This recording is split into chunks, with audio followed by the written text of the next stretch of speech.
Stock पे talk कार्यक्रम के प्रायोजक हैं रायपुर होम्स। स्टॉक मार्केट को लेकर जिस तरह का अनुमान लगाया गया था, मंगलवार को बाजार उम्मीद से कहीं ज्यादा तेज गति से भागता नजर आया। सेंसेक्स ने ऑल टाइम हाई से 320 अंकों का छलांग लगाया और 77,313 का नया ऑल टाइम हाई बना दिया। बैंक निफ्टी की रफ्तार ने हर किसी को चौंकाया, क्योंकि इससे पहले 487 अंकों की उछाल पहले देखने को नहीं मिली थी। वहीं निफ्टी ने भी 97 अंकों की बड़ी छलांग लगाई है।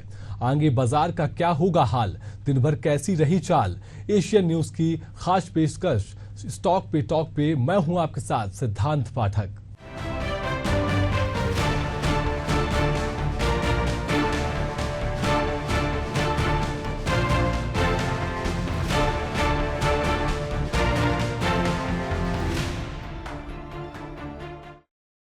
बॉम्बे स्टॉक एक्सचेंज और बैंक निफ्टी ने मंगलवार को बाजार खुलने के साथ ही लंबी छलांग लगाई है।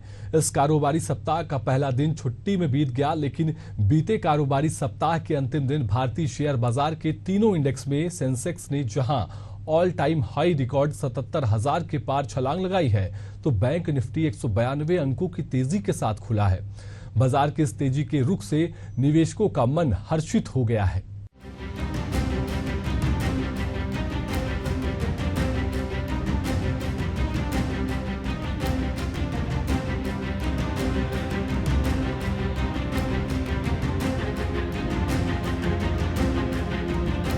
बीते सप्ताह शुक्रवार को बाजार हरे निशान पर तो बंद हुआ था, लेकिन बंद होने से पहले स्टॉक मार्केट ने जिस तेजी का रुख अख्तियार किया था, वह जारी कारोबारी सप्ताह की हरियाली का संकेत था। निफ्टी बाजार की अधिकांश स्टॉक शानदार कारोबार करते हुए बंद हुए थे और निफ्टी ने 23,000 का आंकड़ा पार कर दिया था। वहीं सेंसेक्स की बात की जाए तो बाजार ऑल टाइम हाई के करीब जाकर बंद हुआ था, जो बाजार खुलते ही उस आंकड़े को पार कर गया और नया ऑल टाइम हाई पर मंगलवार को बाजार ट्रेड करता नजर आया। एनएसई का निफ्टी पहली बार 23,500 के पार निकलता हुआ दिखाई दिया।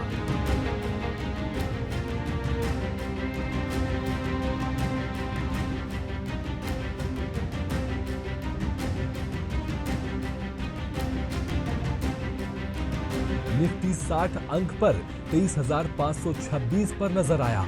लगभग 2189 शेयर बढ़े, जबकि 564 शेयर गिरे और 186 शेयर अपरिवर्तित रहे। निफ्टी पर Adani Enterprises, M&M, Wipro, Adani Ports और ONGC प्रमुख गेनर्स रहे, जबकि Doctor Reddy's Labs, Maruti Suzuki, TCS, Divi's Labs और HDFC लाइफ प्रमुख लूजर्स रहे। वैश्विक मार्केट से मजबूत संकेतों के बीच घरेलू स्टॉक मार्केट में भी अच्छी तेजी दिख रही है।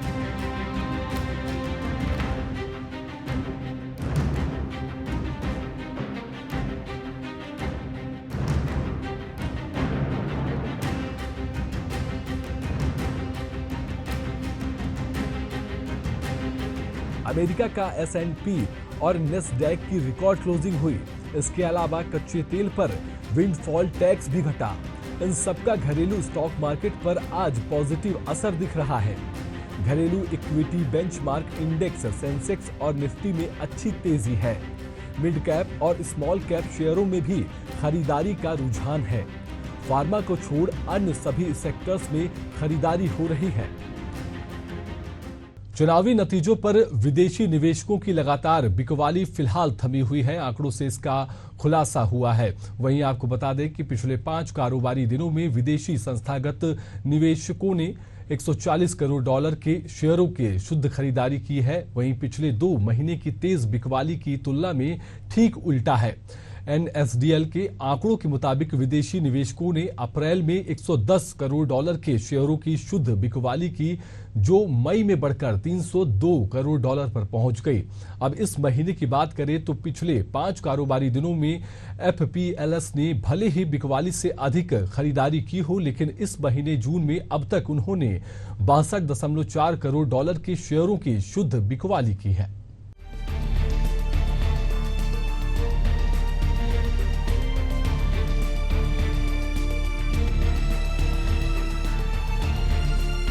इस साल अब तक एफपीएलएस ने 339 करोड़ के शेयरों की शुद्ध बिकवाली की है।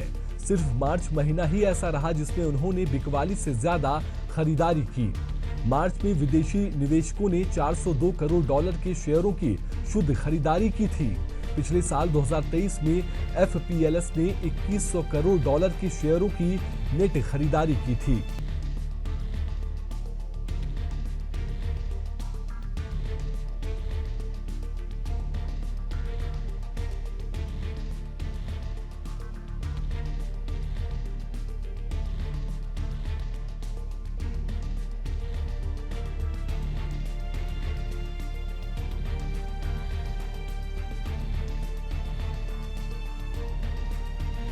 एनालिस्ट्स के मुताबिक ये जो खरीदारी का रुझान है वह बीजेपी की अगुवाई में एनडीए के फिर से केंद्रीय सत्ता में आने की वजह से है, क्योंकि इसमें निवेशक अहम नीतियों के जारी रहने को लेकर आश्वस्त दिखे।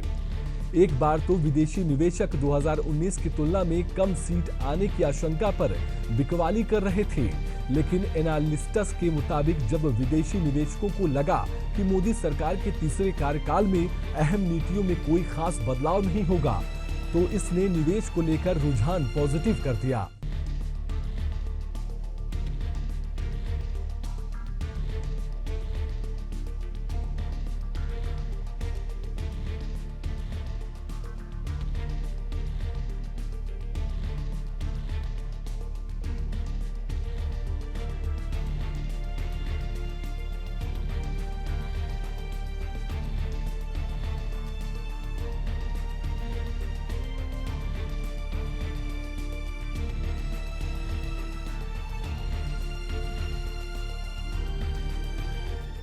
विदेशी निवेशकों की यह खरीदारी आगे भी जारी रहेगी या नहीं, इसे लेकर एनालिस्ट्स का रुझान मिला जुला है। इसकी वजह यह है कि मार्केट एक्सपर्ट्स के मुताबिक अभी यह मानना जल्दबाजी होगी कि सरकार की स्ट्रेटजी में कोई बदलाव होगा या नहीं। हालिया महीने में केंद्र सरकार की अनिश्चितता और अमेरिकी फेड की तरफ से दरों में कटौती में देरी से जुड़ी चिंताओं ने विदेशी निवेशकों की बिकवाली बढ़ाई। अब केंद्र सरकार से जुड़ी अनिश्चितता खत्म हो गई तो अब किसी बड़ी बिकवाली के आसार नहीं है। हालांकि उन्होंने यह भी कहा है कि किसी आक्रामक खरीदारी की उम्मीद भी नहीं है, क्योंकि जो पॉजिटिव है वह पहले ही शेयरों में जुड़ चुका है। मोदी सरकार की तीसरी पारी शुरू होने से पहले भारतीय शेयर बाजार जिस कशमकश के दौर से गुजरा, अब सरकार की स्थिरता के प्रति भरोसेमंद होकर अपनी गति पर लौटता नजर आने लगा है। देश की दो पीएसयू जिसमें रेल और रक्षा शामिल हैं, इन दोनों ही कंपनियों के शेयर रॉकेट बने हुए हैं। डिफेंस सेक्टर की कंपनी हिंदुस्तान एरोनॉटिक्स को अब 156 हेलीकॉप्टर के लिए प्रपोजल जारी किया गया है, जिसके चलते हाल के शेयरों में रिकॉर्ड वृद्धि हुई है। वहीं पारस डिफेंस एंड स्पेस टेक्नोलॉजीज को भी एक बड़ी डील मिली है, जिसमें कारोबार नए हाई पर चला गया है।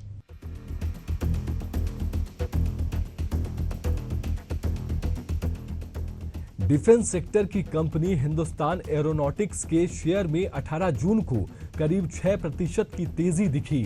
कंपनी ने एक दिन पहले शेयर बाजार को बताया था कि रक्षा मंत्रालय की ओर से 156 लाइट कॉम्बैक्ट हेलीकॉप्टर की खरीदी के लिए रिक्वेस्ट फॉर प्रपोजल जारी हुआ है।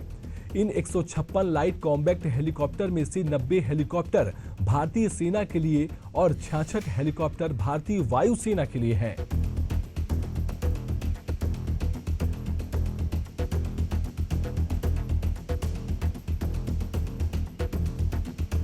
सुबह बीएसई पर हाल का शेयर बढ़त के साथ 5460 रुपए पर खुला।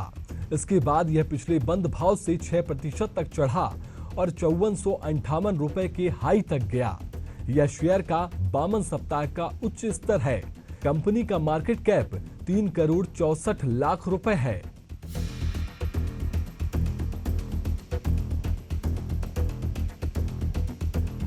वहीं दूसरी तरफ पारस डिफेंस एंड स्पेस टेक्नोलॉजीज के शेयरों में मंगलवार 18 जून को 19% तक की तेजी दिखी और 52 सप्ताह का नया हाई क्रिएट हुआ। एक बड़ी डील में कंपनी के 7.6 लाख शेयरों या 1.8% हिस्सेदारी की खरीद फरोख्त हुई। इसके लिए एवरेज प्राइस 1252 रुपए प्रति शेयर रहा। ट्रांजैक्शन की वैल्यू 88.7 करोड़ रुपए रही। डील के तहत बायर और सेलर कौन है, इसकी डिटेल अभी सामने नहीं आई है।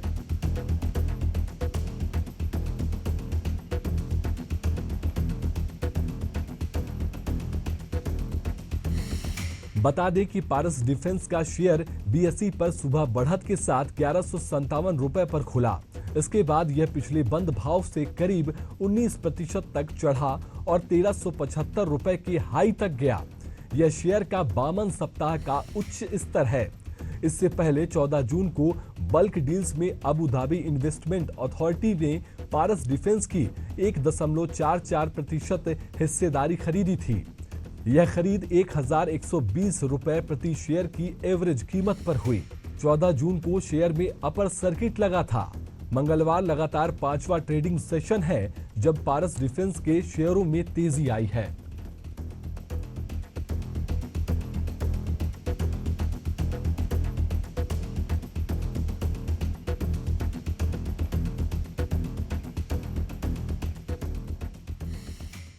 भारतीय शेयर बाजार की नजर अब मोदी सरकार के 100 दिन के एजेंडे पर है।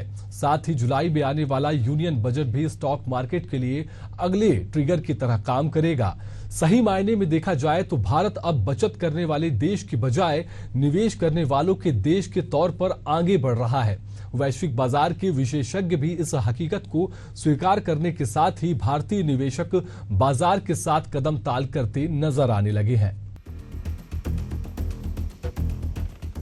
भारतीय शेयर बाजार को समझने और देश के निवेशकों को सही रास्ता दिखाने वालों की कमी नहीं है।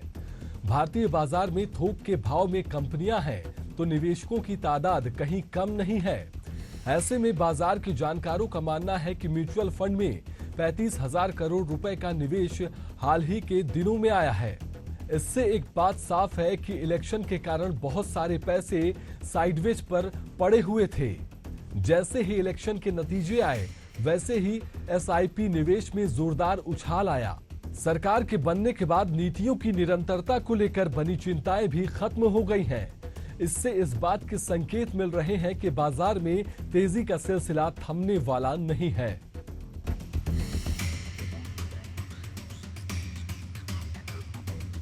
अब बाजार की नजर मोदी 3.0 के 100 दिनों के एजेंडे पर लगी हुई है। इसके अलावा जुलाई में आने वाला बजट भी अब बाजार के लिए अगले ट्रिगर के रूप में काम करेगा।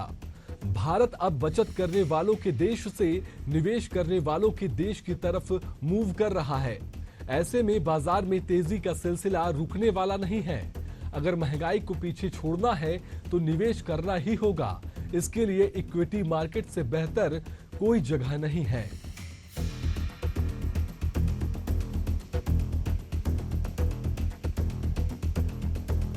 पीएसयू शेयरों में अभी भी बहुत दम बाकी है। रेलवे और डिफेंस शेयरों में अभी तो तेजी शुरू हुई है। अगले 5 साल में इनमें और तेजी आएगी। डिफेंस में एक्सपोर्ट और आत्मनिर्भर थीम चलेगी। पावर सेक्टर में भी आगे अच्छी तेजी देखने को मिलेगी। सरकार का फोकस निम्न वर्ग और लोअर मिडिल क्लास को राहत देने पर रहेगा। देश में गरीबों के लिए 3 करोड़ घर बनने हैं। ऐसे में हाउसिंग सेक्टर में आगे अच्छी तेजी देखने को मिलेगी। इसमें हाउसिंग फाइनेंस और बिल्डिंग मटेरियल कंपनियां शामिल हैं। इलेक्शन के पहले ये कंपनियां वेट एंड वॉच मोड में थी। अब इनमें तेजी देखने को मिलेगी। Bureau report, Asian news. देश में प्रधानमंत्री नरेंद्र मोदी के नेतृत्व में एनडीए की सरकार बन चुकी है और मंत्रियों को उनके विभाग बांट दिए गए हैं। इस बार भी वित्त मंत्रालय की जिम्मेदारी निर्मला सीतारमण को मिली है। हालांकि मोदी 3.0 का पहला पूर्ण बजट इस बार 1 जुलाई को पेश होने की उम्मीद नजर आ रही है। बल्कि मंत्रालय से जुड़ी सूत्रों की माने तो ये जुलाई 2024 के मध्य में संसद के पटल पर रखा जा सकता है। वहीं बाजार के नजरिए से एक बड़ा ट्रिगर भी है, जिसकी वजह से देश ही नहीं बल्कि विदेशी निवेशकों की निगाहें भी बजट सेशन को लेकर बेसब्री से इंतजार कर रही हैं।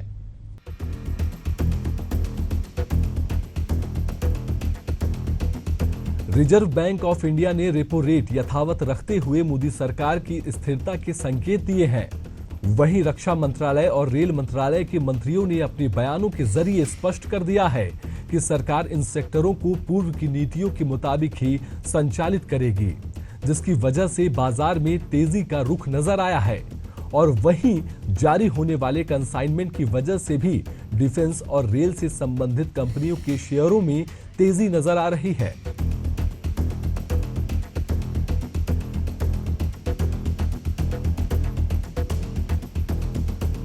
भारतीय निवेश बाजार में इस वक्त दो प्रमुख ट्रिगर हैं, जिसमें से पहला मानसून है तो दूसरा मोदी सरकार का पहला बजट है।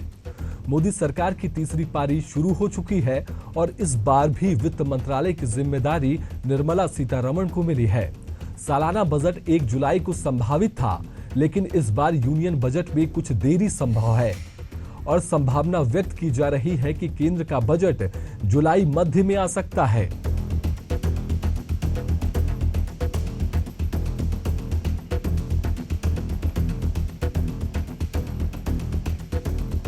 प्रधानमंत्री मोदी ने शपथ के साथ ही स्पष्ट कर दिया था कि भारत को आत्मनिर्भर बनाने की योजना यथावत रहेगी। वहीं उन्होंने गरीब और किसान को प्राथमिकता देने की बात कही है, तो देश में निर्माण और उन्नत तकनीकी को बढ़ावा देने की योजना पर बल देने की बात कही है। पीएम मोदी की इन बातों से स्पष्ट है कि बजट में किन सेक्टरों पर विशेष ध्यान दिया जाएगा। यही वजह है कि भारतीय शेयर बाजार आगामी बजट को लेकर बेसब्र नजर आ रहा है।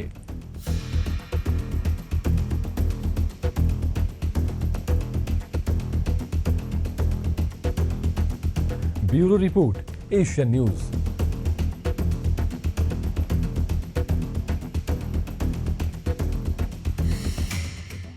फ्यूचर एंड ऑप्शंस ट्रेडिंग करने वालों के लिए एक जरूरी खबर सामने आई है। हालांकि सामने आ रही जानकारी मीडिया रिपोर्ट्स है, वहीं इस पर आधिकारिक बयान नहीं आया है। मीडिया रिपोर्ट्स के मुताबिक जल्द ही इससे जुड़ी नई स्ट्रेटेजी तैयार करनी पड़ सकती है, क्योंकि सेबी इसके नियमों में बदलाव कर सकता है। इस विचार के पीछे इसकी धमाकेदार तेजी के चलते पैदा हुआ रिस्क है, जिससे निपटना बेहद जरूरी है।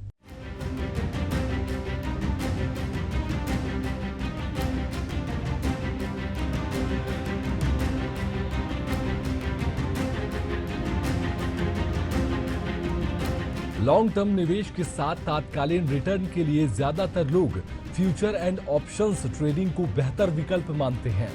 लगातार बढ़ती संख्या और तेजी की वजह से अब इसमें खतरे की घंटी बजने लगी है, जिसकी वजह से नियमों में बदलाव को लेकर योजना बनाने की जानकारी सामने आ रही है। जानकारी के मुताबिक नए नियमों के तहत ऑप्शन कॉन्ट्रैक्ट्स के लिए मार्जिन हाई रखा जा सकता है। इसके अलावा और भी कदम उठाए जा सकते हैं। सूत्रों के मुताबिक एक्सचेंजों, ब्रोकर्स और फंड हाउसेस के बीच इसे लेकर 4 महीने से कई बैठक हो चुकी है।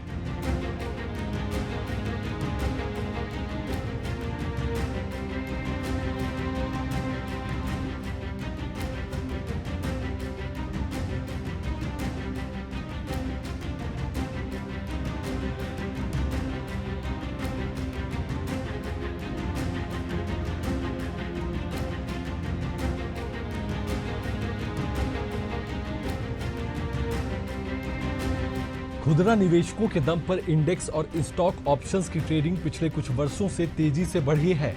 इसके चलते मार्केट पार्टिसिपेंट्स और सरकार की तरफ से चेतावनी जारी करनी पड़ी।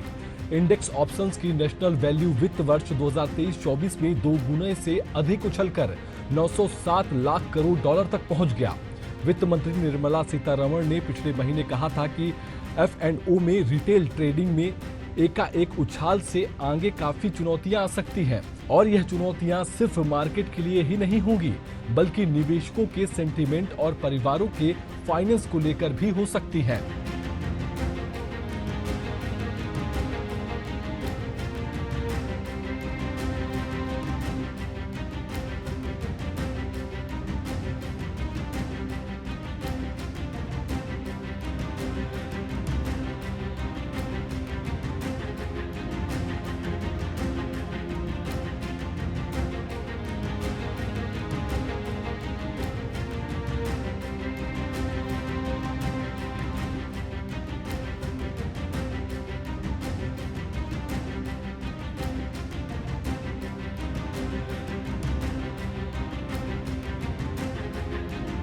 सूत्रों के मुताबिक ऑप्शंस कॉन्ट्रैक्ट्स के मार्जिन को हाई रखा जा सकता है। सूत्रों ने बताया है कि रिस्क के उपयुक्त खुलासे और अधिक स्पेकुलेशन और संभावित मैनिपुलेशन को रोकने के लिए कदमों की जरूरत है। एक कदम तो सेबी यह सोच रही है कि किसी स्टॉक की ऑप्शंस ट्रेडिंग को इसके अंडरलाइंग कैश वॉल्यूम को जोड़ दिया जाए ताकि कम लिक्विडिटी और स्टॉक्स में ओपन पोजीशन के बिल्डअप को थामा जा सके।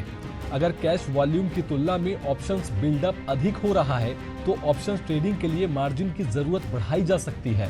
भारत में options volume underlying cash trading volume का करीब 4 गुना है, जबकि वैश्विक औसत 5 से 15 गुना तक है। वहीं सूत्र के मुताबिक इस रेशियो ने चिंता बढ़ाई है। अमेरिका में डेरिवेटिव्स और कैश का रेशियो करीब 9 गुना है। Bureau report, Asian news. भारतीय शेयर बाजार में इस सप्ताह आधा दर्जन से ज्यादा कंपनियां डिविडेंड देने जा रही हैं, जिसकी घोषणा पहले ही हो चुकी है। खास बात यह है कि इसमें 2 प्रमुख सरकारी कंपनियां भी शामिल हैं जो बोनस के तौर पर शेयर देंगी। इन सभी कंपनियों की पूरी जानकारी आपको दे रहे हैं। इस कारोबारी हफ्ते 6 कंपनियों की डिविडेंड की एक्स डेट पड़ने जा रही है। इन कंपनियों ने प्रति शेयर 70 रुपए के डिविडेंड का ऐलान किया हुआ है। निवेशकों के सामने अभी भी इन कंपनियों में निवेश कर डिविडेंड कमाने का मौका बना हुआ है। इसके अलावा 2 सरकारी कंपनियों के बोनस शेयर का रिकॉर्ड डेट भी इसी कारोबारी हफ्ते में पड़ रहा है। ये दोनों पीएसयू अपने शेयर धारकों को मुफ्त में बोनस शेयर करेंगे। आइए इन कंपनियों और इनके रिकॉर्ड डेट के बारे में जानते हैं। HDFC AMC ने 7 जून को प्रति शेयर 70 रुपए के डिविडेंड का ऐलान किया था। यह कंपनी का अब तक का सबसे बड़ा डिविडेंड है। इसके लिए रिकॉर्ड डेट 18 जून 2024 तय की गई है। वहीं डिविडेंड 30 जून 2024 को या उससे पहले शेयर धारकों को जमा किया जाएगा। HPCL और BPCL इन दोनों सरकारी ऑयल मार्केटिंग कंपनियों ने अपने अपने शेयर धारकों को बोनस शेयर जारी करने का ऐलान किया है।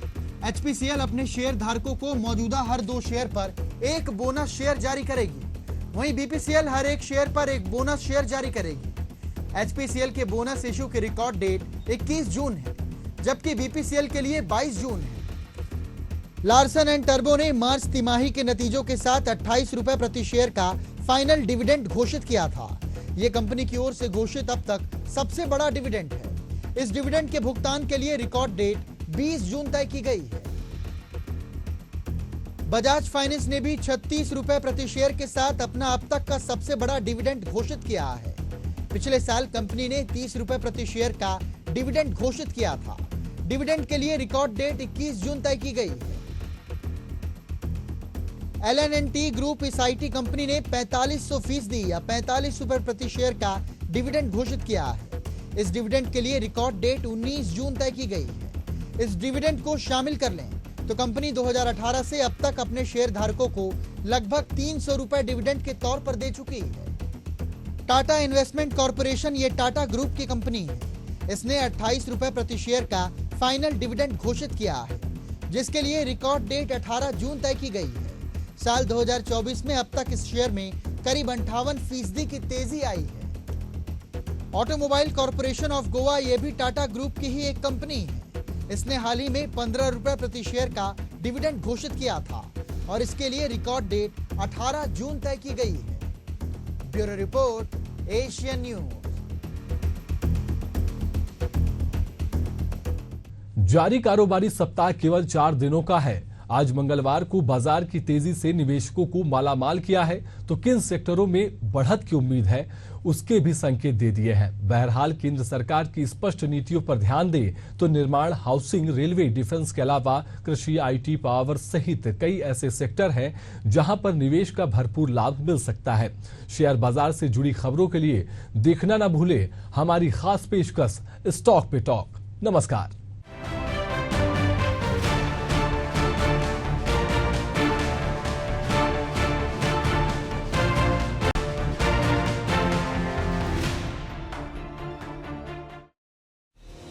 स्टॉक पे टॉक कार्यक्रम के प्रायोजक थे